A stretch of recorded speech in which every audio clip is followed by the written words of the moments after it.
Bien, a continuación vamos a pasar a nuestro espacio de memoria de la clase obrera, de la historia de la clase obrera, que hay que decir que está siendo realizado por un grupo de personas colaboradoras del programa Estrella Roja, militantes comunistas que elaboran el redactado de este espacio y además lo graban con sus propias voces, haciendo una aportación a un carácter más colectivo de este programa Estrella Roja. El pueblo unido jamás será vencido. Ahora, en Estrella Roja, historia del movimiento obrero. Y ahora el pueblo que se alza en la lucha con voz de gigante, gritando adelante. El pueblo unido jamás será vencido. El pueblo unido jamás será vencido. El pueblo unido jamás será vencido. El pueblo unido jamás será vencido. El pueblo unido jamás será vencido. El pueblo unido. Javier Fernández Quesada, crónica de un asesinato.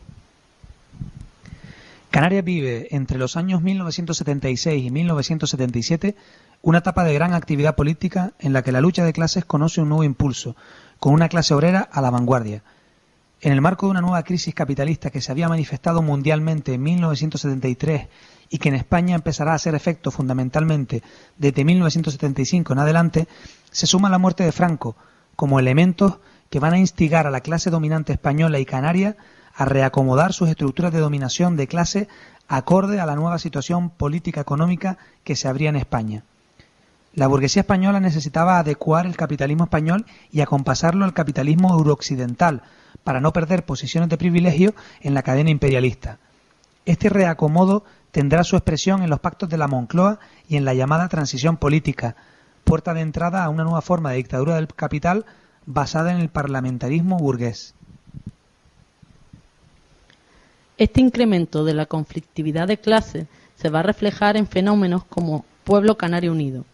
En 1977, Pueblo Canario Unido, que se había presentado a las elecciones generales solo para la provincia de Las Palmas, obtiene la importante cifra de casi 18.000 votos.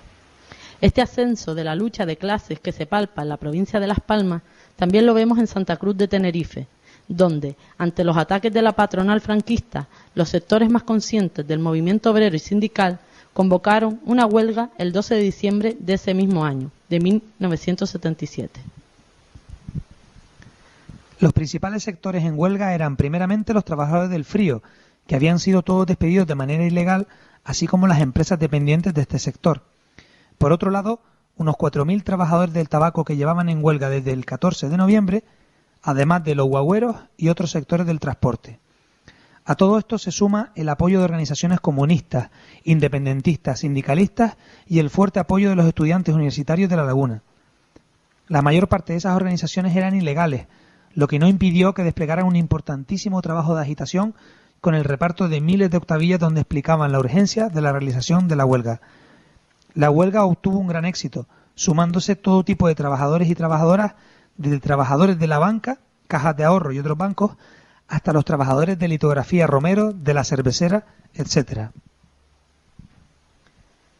A la lucha obrera también ese día se habían sumado los estudiantes.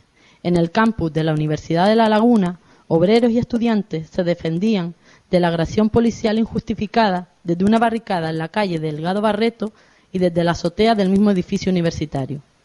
En un momento determinado, la policía entra en la universidad y es el propio rector, el doctor Antonio Betancourt Massieu, quien se dirige al gobernador civil representante de UCD en ese momento, Luis Mardones Sevilla, el falangista y jefe del Sindicato de Estudiantes Universitarios de Córdoba, para exigirle que abandonaran el edificio inmediatamente, y así se hizo en un primer momento. Sin embargo, las fuerzas represivas de la clase dominante volvieron a tomar el edificio con falsas excusas. Esta vez fue la Guardia Civil. Entraron por la parte alta del Colegio San Fernando desde la avenida de Candelaria y con las órdenes bien aprendidas y sin avisar comenzaron a disparar, alcanzando a Javier Fernández Quesada, simpatizante comunista y estudiante de segundo de biológica. Sus compañeros lo meten rápidamente en uno de los edificios, gritando a los asesinos que parasen, sin que estos hicieran el menor caso. Un estudiante de medicina lo examina, pero ya era demasiado tarde. Javier murió a los pocos minutos. Ese estudiante que lo revisó se llamaba Román Rodríguez. El saldo de la represión ese día se acrecentó con más heridos de bala como Fernando Jaesurría, de 18 años de edad y estudiante de primero de farmacia con una bala en un brazo.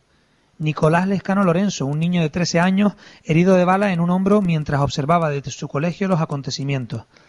Además de los muchísimos heridos por los botes de humo y la bala de goma, algunas fueron alcanzadas en sus casas, y los numerosos detenidos y torturados en las jornadas de luto y de lucha que se sucedieron a continuación.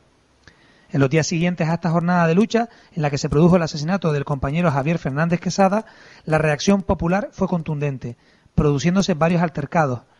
Así, se tirotea la fachada del cuartel de la Guardia Civil en Taco, arden los talleres de la Unión de Autobuses y se producen numerosos enfrentamientos entre policía y estudiantes en La Laguna y disturbios en distintos barrios. Temiendo la organización creciente de la clase obrera, la burguesía envía refuerzos desde Madrid, haciendo llegar 900 policías más, 300 a Gran Canaria y 600 a Tenerife. Esta fue la forma en la que el gobierno presidido por Adolfo Suárez y con Rodolfo Martín Villa como ministro del Interior aplastó las movilizaciones que se sucedieron en nuestro archipiélago. Y estos fueron los artífices que le garantizaron a la oligarquía canaria y española la transición de una forma de dictadura, la franquista, que hasta ese momento le había convenido, a otra forma de dictadura del capital, más acorde con sus necesidades.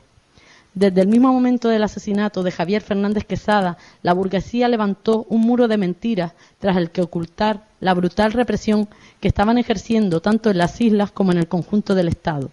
Solo así se explica que el gobernador civil, Luis Mardones, no solo no tuvo que afrontar ninguna investigación por lo que sucedió bajo su mandato, sino que fue recompensado por su trabajo como un puesto de diputado por Coalición Canaria en el Parlamento español.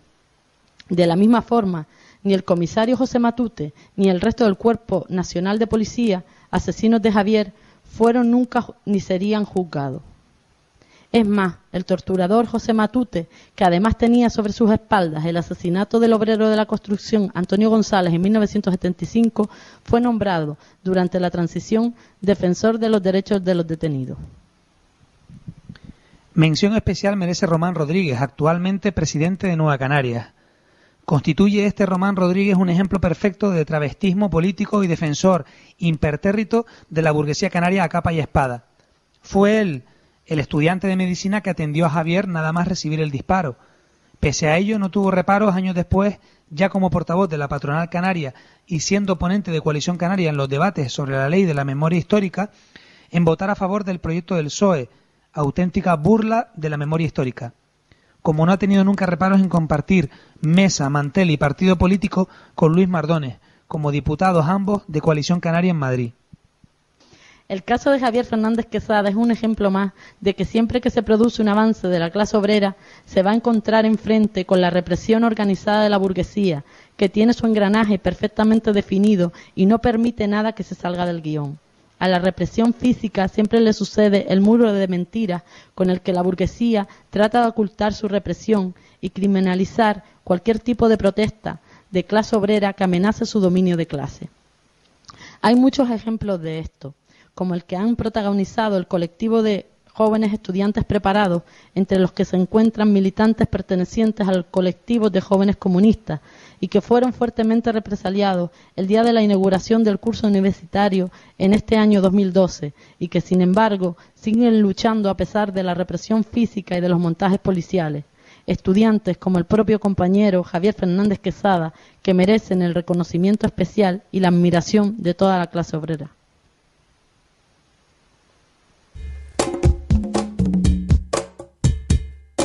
Estás escuchando Estrella Roja, organizando la revolución.